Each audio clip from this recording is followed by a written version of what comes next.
curta o vídeo e se inscreva no canal. Audioteca ANCAP.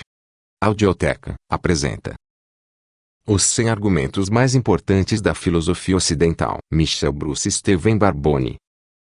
Parte 2. Metafísica. 20. Um relato reducionista da identidade pessoal. Falville Bayart. Os filósofos argumentam há muito tempo sobre a natureza das pessoas e sobre o que está envolvido na identidade numérica das pessoas ao longo do tempo. Para compreender o conceito de identidade numérica, considere isto. As duas cadeiras da minha cozinha, que parecem exatamente iguais e que foram feitas do mesmo material, podem ser qualitativamente idênticas, mas não são numericamente idênticas. Contraponha isso com a cadeira que fica no meu quarto. Se alguém pintar essa cadeira quando eu estiver de olhos fechados, então a cadeira que vejo ao abrir os olhos será qualitativamente diferente da cadeira que eu vi antes, mas numericamente é a mesma. Aplique isso a pessoas. Quando um parente lhe diz que você mudou ao longo dos anos, ele reconhece que você continua sendo numericamente a mesma pessoa. Ele não pensa que você morreu, mas vê que você está qualitativamente um pouco diferente. Há mais debate sobre se alguém continua sendo numericamente a mesma pessoa depois de uma completa perda de memória e de uma mudança radical de características. Os filósofos discordam quanto à pessoa resultante ser apenas qualitativamente diferente ou também numericamente diferente da pessoa que era antes de sofrer uma hemorragia cerebral. Filósofos como Derek Parfit, que sustentam que somos os mesmos apenas quando há continuidade psicológica, dizem que nesse caso estaríamos diante de uma entidade numericamente diferente. Filósofos como Bernard Williams, para quem a pessoa continua a mesma enquanto há continuidade corporal, defendem o oposto. Como decidir o que determina a identidade numérica de alguém? Vamos primeiro ter que estabelecer como o conceito pessoa adquire seu significado. John Locke afirma que o conceito pessoa é um conceito forense. Forense é muitas vezes confundido com legal, mas seu significado vai além disso. O termo é derivado do termo latino forum e significa público. Locke se refere à pessoa como um conceito público porque seu significado é determinado pelo uso que fazemos dele, ou, para ser mais preciso, pelo uso que devemos fazer dele para que nossa fala esteja de acordo com nossas crenças, atitudes e práticas comuns. O significado da palavra pessoa num contexto legal é um exemplo disso. Nesse contexto defende-se, por exemplo, que uma pessoa não pode ser considerada culpada de cometer um crime a menos que se lembre de tê-lo cometido. A ideia por trás disso é que só faz sentido penalizar alguém por ter feito alguma coisa se essa pessoa puder assumir a responsabilidade por tal ato. Lembrar-se que o cometeu é uma precondição para o resto. No entanto, nem todos os filósofos concordam sobre se o significado do conceito pessoa é determinado pelo uso comum que dele fazemos. Derek Parfit, por exemplo, contesta essa suposição. Adverte que o uso desse termo pode ser equivocado e sustenta que os filósofos estão em posição de avaliar tal coisa. Podem revelar inconsistências no uso que fazemos do conceito, examinar se há no mundo uma entidade real a que ele se refira, assim como determinar se esse conceito designa o que importa quando estamos preocupados com a nossa sobrevivência, como em geral julgamos ser o caso. Dito isso, os filósofos começarão a examinar a que se refere o conceito pessoa avaliando como usamos comumente. Descreverão o uso desse conceito o mais precisamente possível e deixarão que essa descrição determine o significado desse termo, ou explicarão por que a nossa aplicação desse conceito não é totalmente exata. Isso gerou duas abordagens filosóficas às questões do que são as pessoas e do que faz com que uma pessoa mantenha sua identidade numérica ao longo do tempo.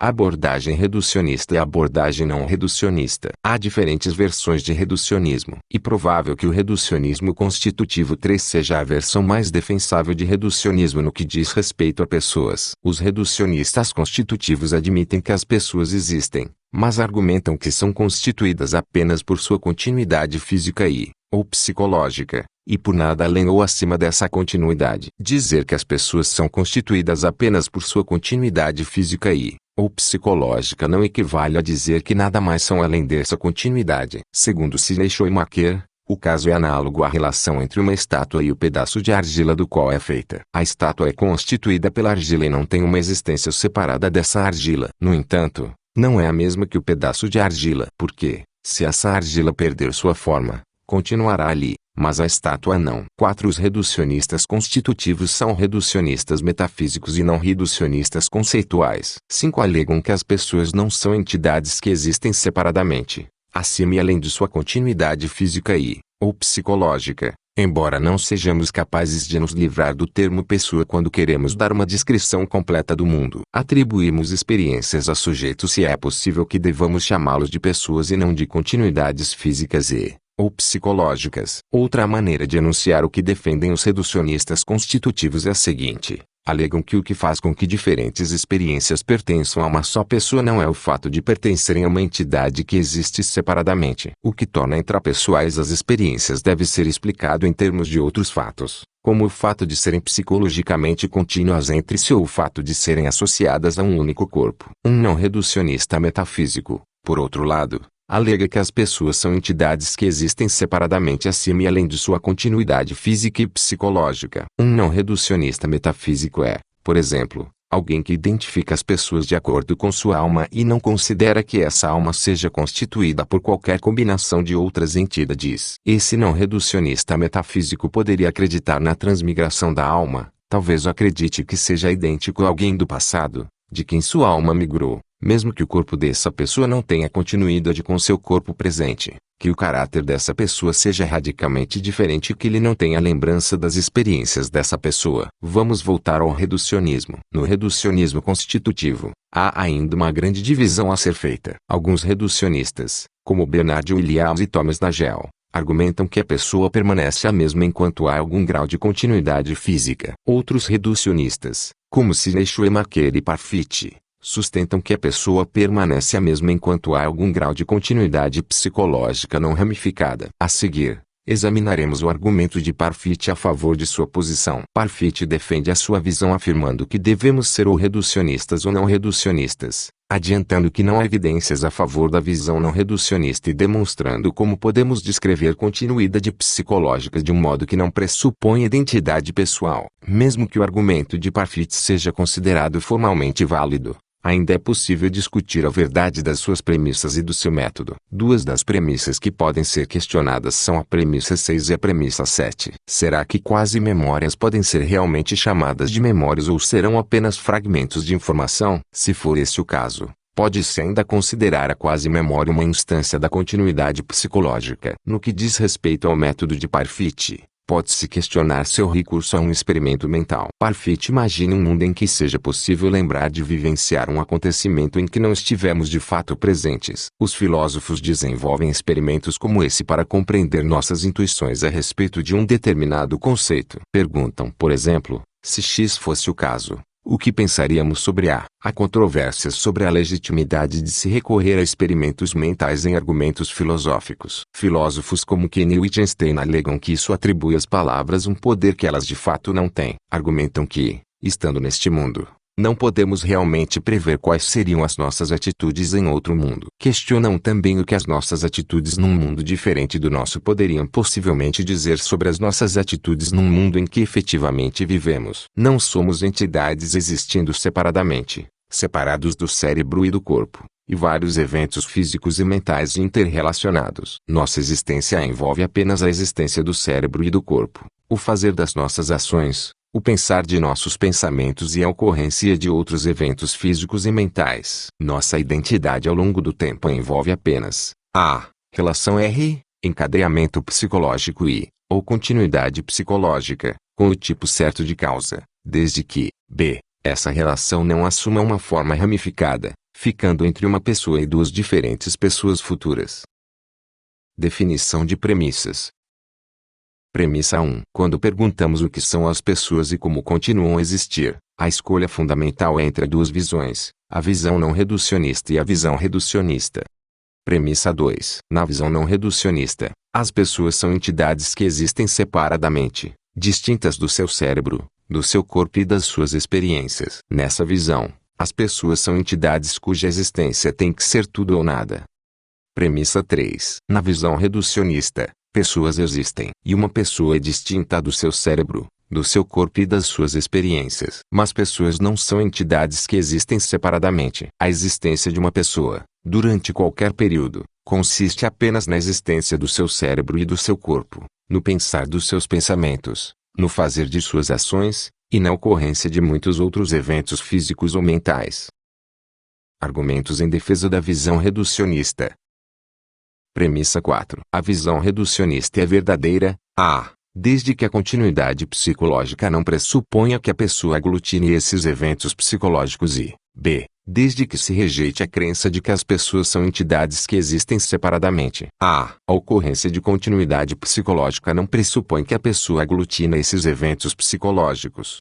Premissa 5. Podemos pensar em memórias como instanciações ou quasi-memórias. Premissa 6. Eu tenho uma quasi-memória precisa de experiências passadas quando pareço lembrar de ter uma experiência. Alguém teve de fato essa experiência, e minha memória aparente é causalmente dependente dessa experiência passada. Um exemplo de minha quasi-memória de uma experiência passada de outra pessoa poderia ser o seguinte: essa pessoa vivencia alguma coisa, é formada uma memória dessa experiência, essa memória fica armazenada em algum dispositivo e é então baixada para o meu cérebro.